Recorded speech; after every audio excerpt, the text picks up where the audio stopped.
cinéma, c'est 24 fois la vérité par seconde. Alfred è bellissimo!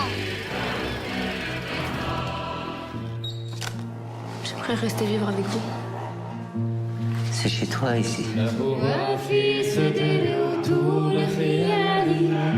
Tu surmonteras cette épreuve, comme tu as surmonté la mort de tes parents. Peut-être même qu'un jour, tu rencontreras un autre homme.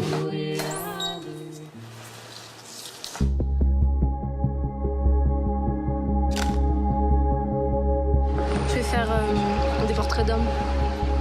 J'ai envie que ce soit un peu érotique. C'est génial, là. Une femme qui fait ça à Tunis, c'est du jamais vu, là. أول وآخر مرة tu m'entends أول وآخر مرة تصير حاجة هكا في داري. Moi, je suis pas un ennemi de l'art et de la liberté. Au moment où il y a eu la révolution en Tunisie, j'étais au début de l'écriture, et il y avait au cœur de la révolution tunisienne une revendication de liberté.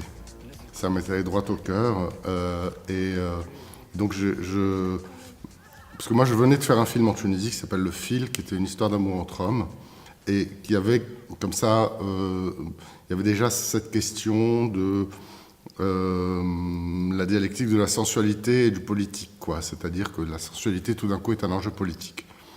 Donc j'ai eu envie, voilà, la sensualité comme enjeu politique, l'envie de se libérer de la revendication comme ça. Voilà, j'ai fait un film avec ces trucs-là.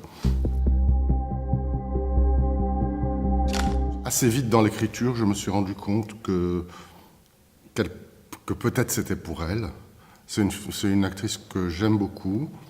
Je savais qu'elle avait vu mes films précédents, et on ne peut pas dire que tous les comédiens aient vu tous mes films. On s'est rencontrés très vite, et c'est allé très très vite en fait. Elle a dit oui tout de suite, c'était très agréable, elle a lu vite, dit oui tout de suite. Je savais que je voulais travailler avec elle parce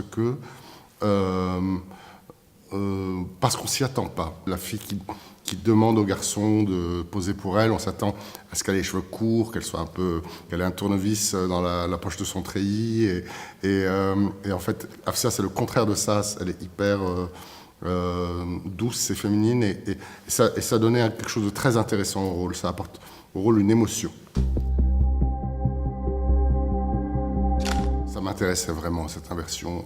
Effectivement, dans le cinéma, les hommes prennent des photos et les femmes enlèvent leur jupe et posent. Dans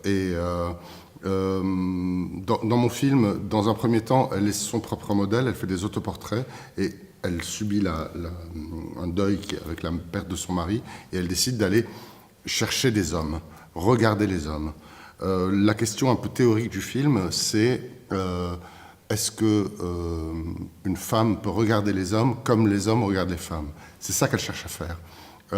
Et ça m'intéresse beaucoup. Enfin, j'ai l'impression que ça n'a pas été beaucoup exploré, on fait toujours un peu comme si le désir était un enjeu davantage masculin au cinéma. Je me demande pourquoi. Je crois que c'est pas vrai que les femmes n'ont pas de désir.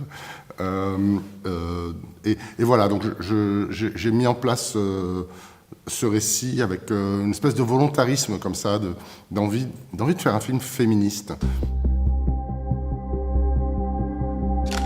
En fait, elle cherche un truc et elle ne sait pas ce que c'est. Je disais à mon actrice que son personnage était un peu celui d'une enquêtrice. Elle enquête sur les hommes, elle essaie de comprendre les hommes. Elle en rencontre donc pas mal, avec l'envie avec une espèce d'élan vers eux, l'envie de les comprendre. Et je pense qu'au fond d'elle-même, derrière cette recherche artistique qu'elle met en avant, il y a quand même une recherche personnelle, une envie de rencontrer quelqu'un. Mais effectivement, elle en rencontre plein, elle les aime tous, différemment. Ils sont différents les uns des autres, mais finalement, elle les trouve tous très attachants. Moi, je pense qu'il a du désir pour elle à la première minute du film, et même avant que le film ait commencé, il l'avait déjà. C'est un personnage qui m'intéresse beaucoup parce que c'est un paradoxe vivant, quoi. C'est à la fois un homme de liberté, de culture, qui s'est probablement même battu pour la liberté des autres et la sienne. Et à la fois, c'est un bourgeois avec des réflexes féodaux, des habitudes d'être servi, etc. Et le film me permet de le mettre en contradiction, enfin de trouver son point de contradiction et de mettre le doigt dessus. Je ne suis pas là spécialement pour le juger et pour dire que le désir c'est mal. Mais enfin, le désir, c'est encore mieux quand ça prend en compte le désir de l'autre aussi, quoi. Moi, je pense qu'il y avait quelque chose d'assez vexant pour les gens, pour le public, à être en permanence à pas pouvoir faire ce que les autres, à pas pouvoir avoir ce que les autres peuples ont en matière de liberté individuelle et de mœurs, etc. Quand j'ai fait le film, mon premier long métrage, qui était donc un film gay, ouvertement, bon, ils ont pas collaboré, les types, hein, ils voulaient même pas qu'on tourne, on avait beaucoup de mal à avoir une autorisation de tournage et le film n'a jamais été montré. Là, la révolution a sans doute aidé, la censure a été abolie et j'ai eu de l'argent pour le faire. Le ministère de la Culture tunisien a contribué au financement de ce film et ils nous ont même donné le maximum. Le film va sortir en Tunisie, en principe. Peut-être que je suis trop optimiste, mais je m'attends, c'est plutôt avec excitation que je vais montrer le film. J'ai l'impression qu'il y a des gens que ça va intéresser. Je voudrais d'abord dire que ce festival est super, que je suis extrêmement heureux des retours que j'ai eus, de la manière dont ça s'est passé, des échanges, de l'accueil chaleureux du public. Et indépendance et création, oui, ça me parle. Hein. De toute façon, dans ma position de gars qui veut faire des films en Tunisie, l'indépendance est un prérequis, quoi. L'industrie, ça l'intéresse pas beaucoup, ces trucs-là. Donc oui, serrons-nous les coudes, nous autres, de l'indépendance et de la création.